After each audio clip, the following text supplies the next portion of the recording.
Hello বন্ধুরা, good morning. তোমরা কেমন আছো? আশা করি খুব ভালো আছো। আমিও খুব ভালো আছি। তো আজকে দেখো আমি সকাল সকাল ঘুম থেকে উঠে পড়েছি। ঘুম থেকে উঠে যা যা কাজ থাকে, তো আমি সকাল সকাল ঘুম থেকে উঠে কি কি করছি আজকে তোমাদের সাথে শেয়ার করব। তো দেখো, সকাল সকাল তো বর উঠে কাজে বেরিয়ে গেছে। তারপরে ও চলে যাওয়ার পরে আমি আমার কাজ শুরু করে দিয়েছি। তো ও তো অনেক সকাল সকাল বেরিয়ে যায়, তাই আমাকে ডাকে না, একা একাই বেরিয়ে যায়। আমিও অত সকালে উঠতে পারি না। তো দেখো, আমি জানলাটা খুলে নিলাম। এদিকে আমার বিছানার অবস্থা খুবই খারাপ, আর চাদরটাও আজকে চেঞ্জ করতে হবে। সপ্তাহে তো 2-3 দিন চাদর চেঞ্জ করতেই, আশা করি সবাই সেটাই করে।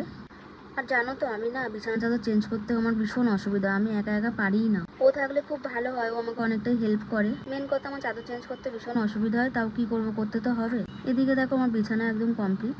বালিশের ওয়ারগুলোও চেঞ্জ করে নিলাম। তো তারপরে একটু ড্রেসিং টেবিলটাও একটু পরিষ্কার করে নিলাম হালকা করে। এদিকে দেখো, খাটের যে সাইডগুলো আছে, ওই সাইডগুলোতে না কাচের দিকে ধুলো পড়ে। তা ওটা আমার প্রতিদিনই মুছতে হয়, এটা প্রতিদিনের কাজ আমার। প্রতিদিনই একটু অল্প করে হালকা করে মুছে নিই। তো আমি এবার ঝাঁট দিয়ে নিচ্ছি, ঘর ঝাঁট দিয়ে তারপরে ঘরটা মুছে নেবো। তো দেখো, আমার ঘরের কাজ তো কমপ্লিট হয়ে গেল। এবার আমি যাব রান্নাঘরের দিকে। ও না না, এখন রান্নাঘরে গেলে হবে না, এখনও কিছু বাইরের কাজ বাকি আছে।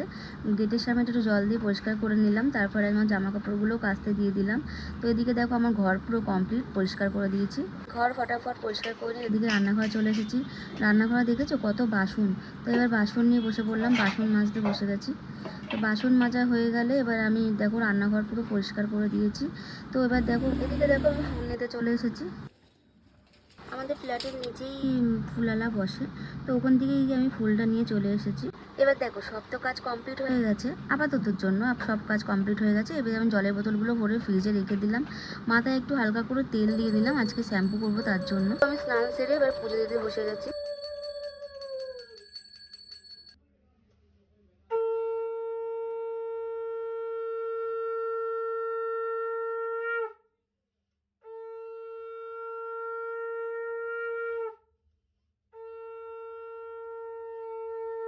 তো সকালের মতন কাজ আপাতত আমার কমপ্লিট হয়ে গেছে। এবার আমি এখন পুজো সেরে নিলাম। পুজো সেরে নিয়ে আমি চলে গেছি রান্নাঘরে ভাত বসাতে। ভাতটা আগে বসিয়ে দিলাম। এদিকে জামা কাপড়ও কাচা হয়ে গেছে, জামা কাপড়গুলো মেলে দেবো। তো এখন বসে বসে ভাবছি যে কি রান্না করা যায়, কি রান্না করবো তাই নিয়ে চিন্তা করছি। কি রান্না করি বলো তো?